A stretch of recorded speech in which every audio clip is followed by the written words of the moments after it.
Hello, everyone. I am Chester44, also known as Fly, and welcome to this Let's Play of Neverwinter Nights, Doom of Icewind Dale. Last episode, we went through the rest of a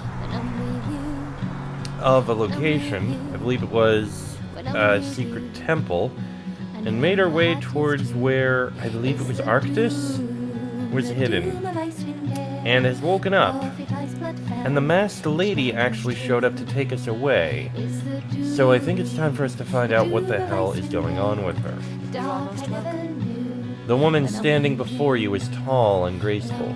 Though she wears the robes of a wizard, they are of a style that is unlike those worn in the Sword Coast, bringing to mind a different era. Her ornate mask reveals nothing of her features except her silvery hair. The woman's voice is melodic, soft, and yet commanding. The voice of someone used to being obeyed, of a mage whose power is so great that she is secure in the knowledge few earthly powers could ever threaten her. Well met. I believe you have been seeking me. I must confess to some astonishment that you are still alive. Who are you, really?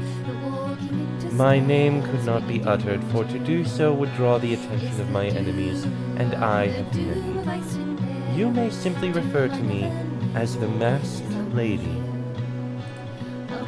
Even now, the godling Arctis rampages across the glacier. If you do not quickly rally the 10 towns against this threat, they are surely doomed. Once Icewind Dale is safe, you may seek me out in my stronghold on the sea of moving ice. There, I will provide answers. What do you know of Arctis? He is the child of Auril and Garagos, conceived in a previous age when Garagos bore the title of God of War. Then he was known as Targus. After a decades-long battle, the current God of War, Tempest, struck down Targus in the location known of the town that is now named after him, Targos. From my own research, I've learned of the existence of a group of Garagos worshippers in Targos known as the Keepers. What exactly they keep, I know not. The one called Iceblood was once a member of this church. Back then, he was called Torn Ulfmar. Torn is the key to defeating Arctis. Where are Wulfgar and the prisoners? I teleported them to the Dwarven Valley. They are safe within the Dwarven halls. Why did you teleport me to safety? The masked lady is silent a moment before answering. I was surprised, to say the least, to learn you had survived being dropped in the lake. Perhaps the gods have a role for you in my plans. I could not waste a potentially valuable asset by letting you die. Despite her cold, pragmatic explanation, you sense there is more to the masked lady's decision to pluck you out of harm's way than she is letting on. Strange though it may seem, you get the sense she is not an evil woman. Rather, one who carries a burden whose weight is unimaginable. I'll have answers now, you owe me that. I owe you much, it is true, as I owe the others I plucked from their lives over the last few months. Most are now dead. I tell myself that the end must justify the means, but I know in my heart that I have betrayed everything I once was. Perhaps one day you will hear my story. Then, and only then, can you judge me. I am ready to stop Arctis then. I shall teleport you to the former abode of Iceblood, once called Torn Ulfmar. Learn what you can about Torn and the Keepers, and use that knowledge to stop Arctis, to stop this abomination I unwittingly released into the world. After, seek me out on the sea of moving ice. Then you can have answers or a reckoning. Time will tell. Very well then. Come, Oh, look at this. a hidden compartment. Torn Ulfmar's journal. Let's see here. This journal evidently belonged to Torn Ulfmar before whatever event that led to him becoming Iceblood. The journal contains 10 years of entries, many of them fairly mundane and detailing unremarkable days spent out on the lakes fishing for knucklehead trout. Other entries refer to a woman named Ylva Frostfern, whom Torn was apparently in a relationship with. In addition, a few entries seem to point to the existence of a secret group of Garagos worshippers known as the Keepers, of which Torn was a high-ranking member up until the start of the year. You pick out a few of the more notable excerpts. I stopped by the baker on the way to the hidden temple entrance to buy some of those sweet cakes Ylva liked so much. The temple is only a short walk south and west from the bakery, so I made it to the start of the ritual without incident. Marek grows ever more bloodthirsty. Now he speaks of kidnapping and sacrificing travelers to appease Garagos in the hopes more tears will manifest. That is not the way of the master of all weapons. He is a bloodthirsty god, yes, but he revels in bloodshed and honest battle, not the murder of innocents. Ylva speaks again of us moving in together in her house in the western part of the docks.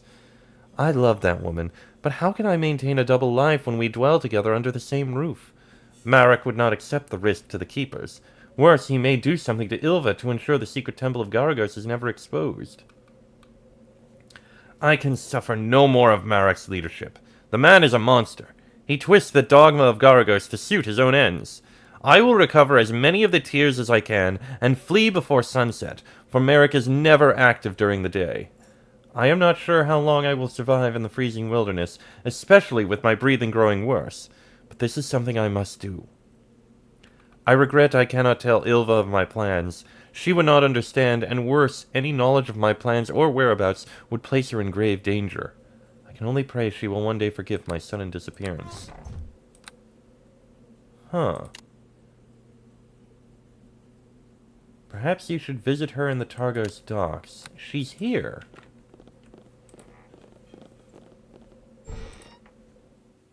We're actually in Targos.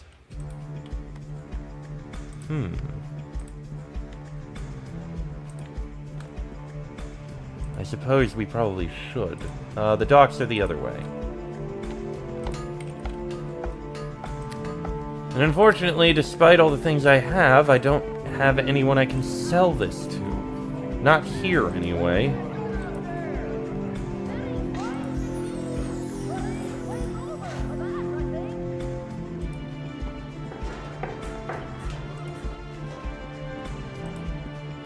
Well, let's go see if we can find Ylva in the docks.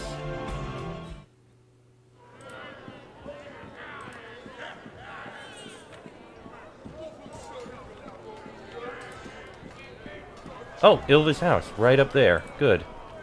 That's convenient. Thank you for marking it. That makes this so much easier.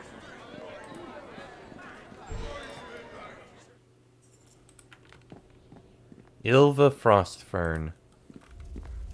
Hello. Despite her advancing years, this woman retains the height and powerful build of a daughter of the barbarian tribes.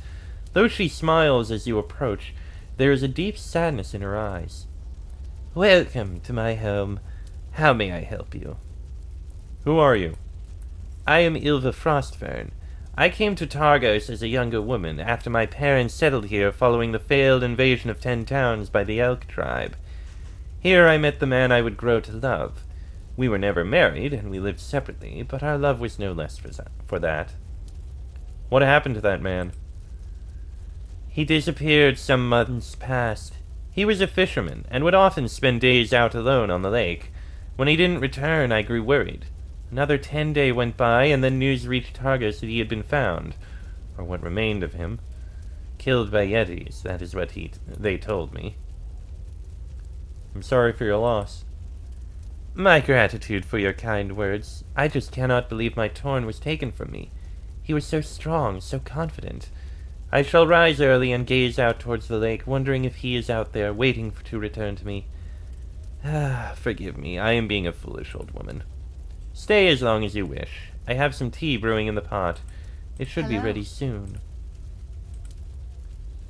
You doubt he is truly dead? My Torn was many things, but he was no fool. He possessed a strength, a steely resolve to match his powerful body. I do not believe he would have fallen to Yetis, not my Torn. A simple fisherman he might have been, but he would have killed them with his bare hands if it came to it. Hello. Tell me about yourself.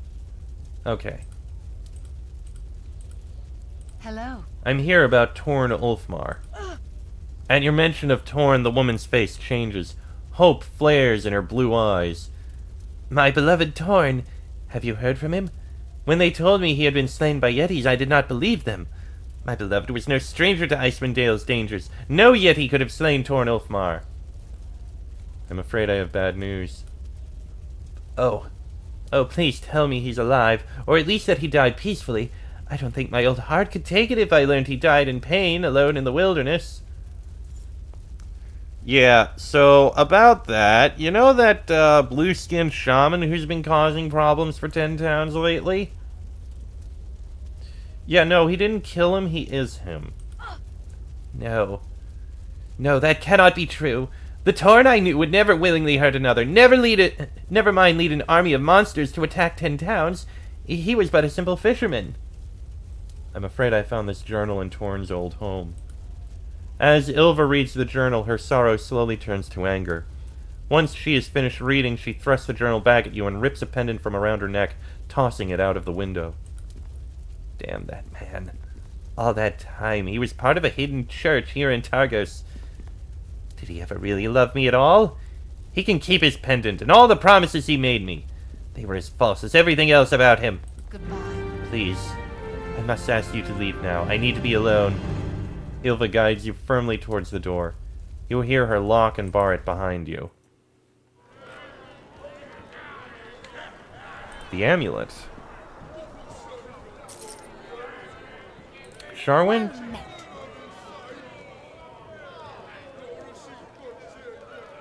Can you identify, please? Midnight Hearth. While simple in design and time-worn, this amulet was created with great care. The mithril chain bears only a moonstone pendant, a faint etching of a moon wrapped around a single star, almost worn away, but visible in the sparkles of starlight. Small imperfections in the stone seem to almost taint it with darkness, but the original beauty of the amulet still shines through, and its journey across time to the hands that now hold it have diminished little of its luster. In a clear, starry night, when the moon rises above the horizon, an inscription glows faintly purple, written in fine elvish print on the back of the pendant.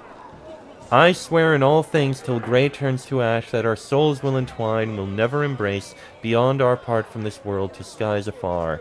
And in our time, as long as it shall last, I bond to you with all I am, leaving no trace of me without you, of moon without stars. +1 charisma and intelligence, extra saving throws to death and will, and a dim blue light. Yeah, I'm not going to be using that. Well, Sharwin, do you have an amulet? You've got the amulet of acid resistance. You know what? I'll let you wear it. You might still need that, but I'll let you wear it. Why do you have a... Oh, that's the long sword of confusion. Right. Okay. So, you should find the temple in the Targos docks using Torn Ulfmar's journal to pin its location. We will eventually prepare for Arctis, but I think we should do these other things first.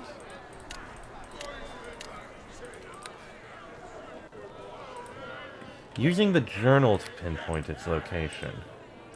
Well, I can't now. The journal is gone.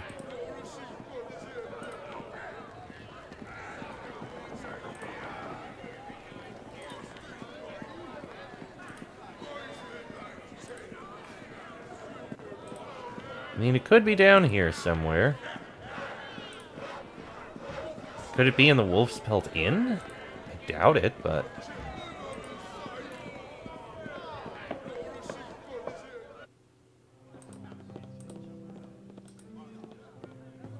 Wait, they didn't hand it back to me, did she? No, she didn't.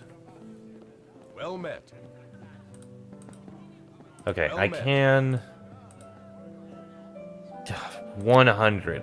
All of that for 100 gold. That's pathetic.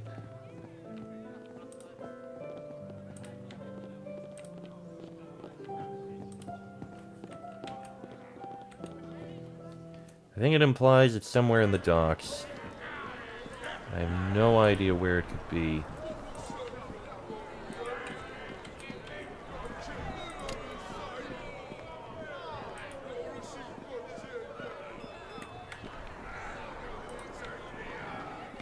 I think I just need to look for some sort of door somewhere that will actually open this time.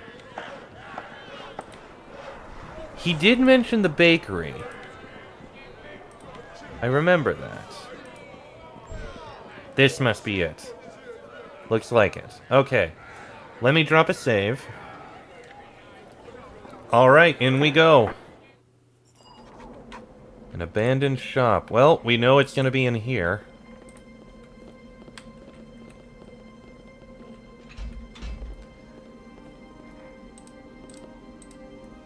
This locked door is thick and heavy, but could probably be bashed with great effort. As you approach the door, a rough voice calls out. What's the password? Garagos. Aye, and may the Reaver bathe in the blood of all those he calls foe, but that isn't the password. Moist. Oh, what kind of answer is that? That's a horrible word, that is. You've ruined my evening. Torn Ulfmar. What? How do you know of that treacherous cur? Get you gone before you taste my steel. My boot. What? Get lost. Well, Aaron Gen can unlock it.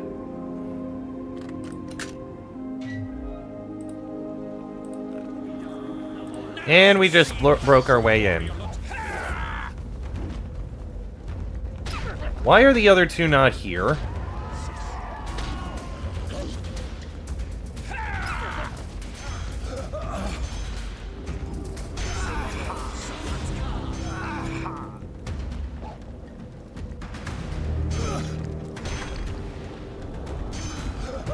I mean, at least I'm doing a lot of damage to these guys.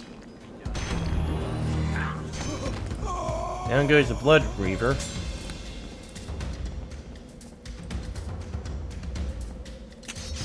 Ah, oh geez, that was a lot of pain. Can't rest when there's enemies nearby. Of course not. Oh, hey, they came through. Good. Well, so much for sneaking our way in. We didn't have the password.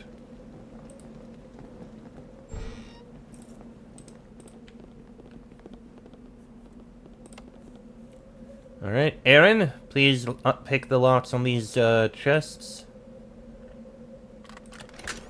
We've got Cloak of Protection +3 and True Seeing. You know what? I am going to drink a few of these.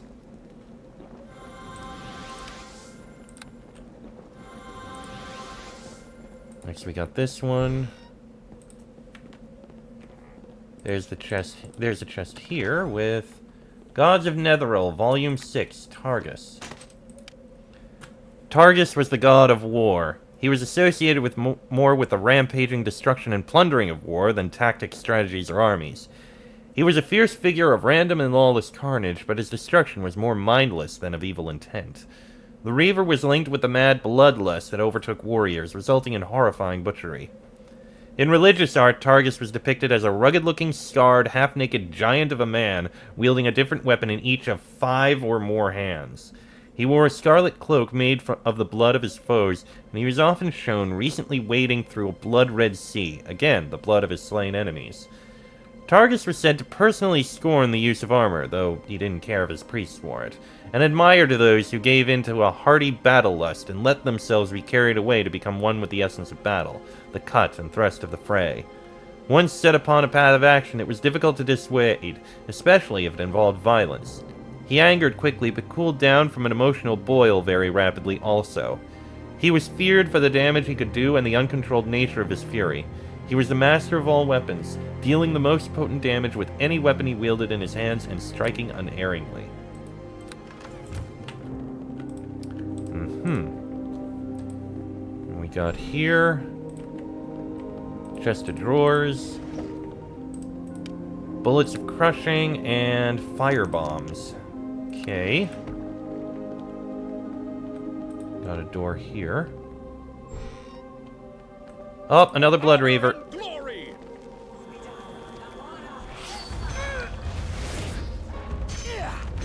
Well, you got sneak attacks in. This Blood Reaver won't last long.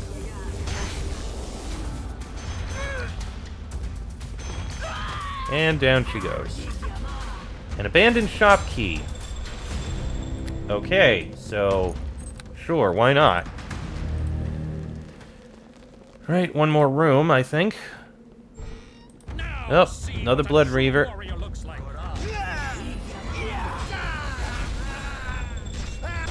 And down he goes. Oh, that's a trap. Please disarm the trap. I would appreciate it. Thank you. Unlock the door, please.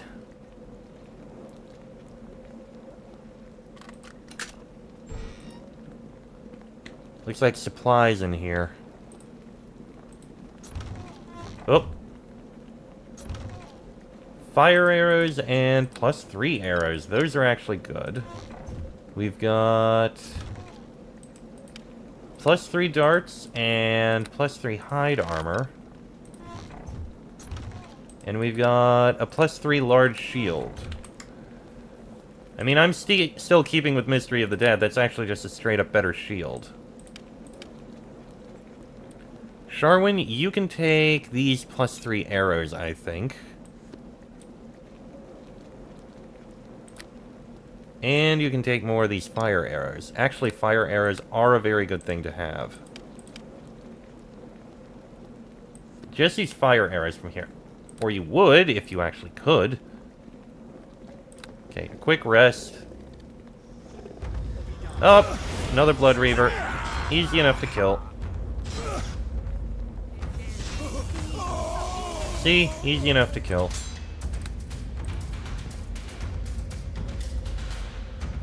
Okay. Let's try that again. And now, Sharwin, if you don't mind, please swap out those arrows for fire arrows. Thank you very much. Alright. Let me drop a save. Actually, yeah, let me drop a save before we go into the last room. Alright, in we go.